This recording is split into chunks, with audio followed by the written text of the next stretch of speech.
Hello, I'm Brian Cottington with Libsyn, and in this video I'm going to show you how you can improve the audio quality of your voice by using the Parametric EQ inside of Adobe Audition.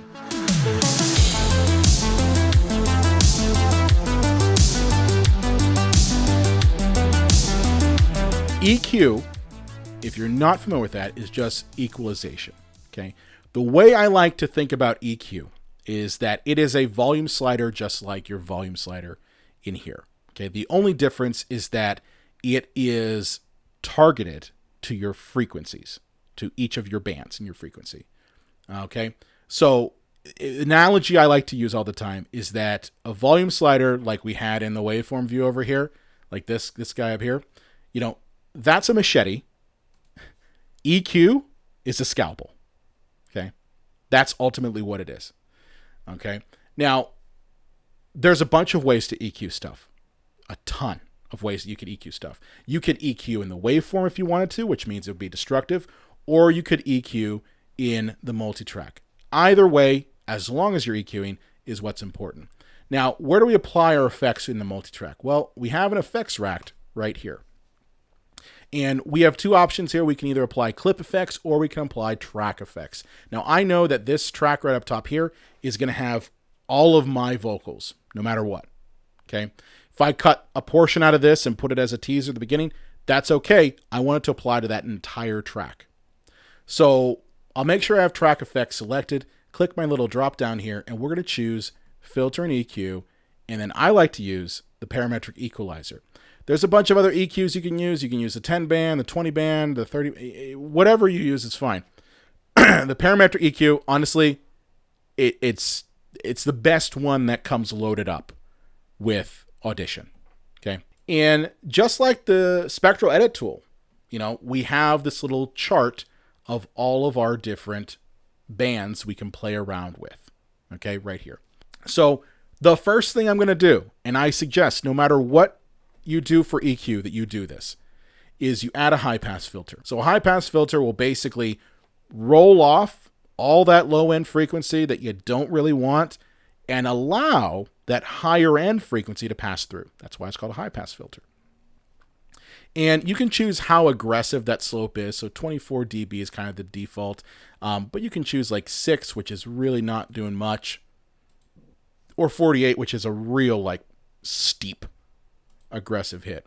What you really want to do is you want to move this high pass filter until you get to the point where you start to cut into your voice, and then you back it off. Then becomes the very fun process, if you will, of EQing your voice. Okay, there's many methodologies to take when EQing your voice.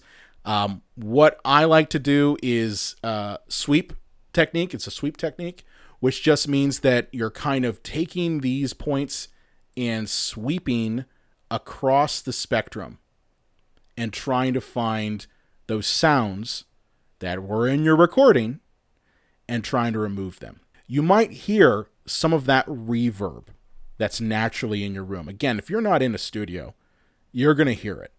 There's a bunch of ways to do it. I like to raise it up. And again, we can look right here. This point number 2, we have our hertz, we have our volume, and then we have our Q amount or width. So to make this work, what you want to do is you want to narrow this band a bit.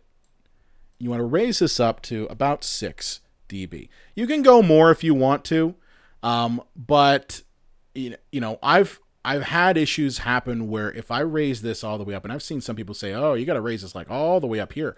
The problem is that once you raise the volume of something up to like 13 dB, everything's going to sound bad.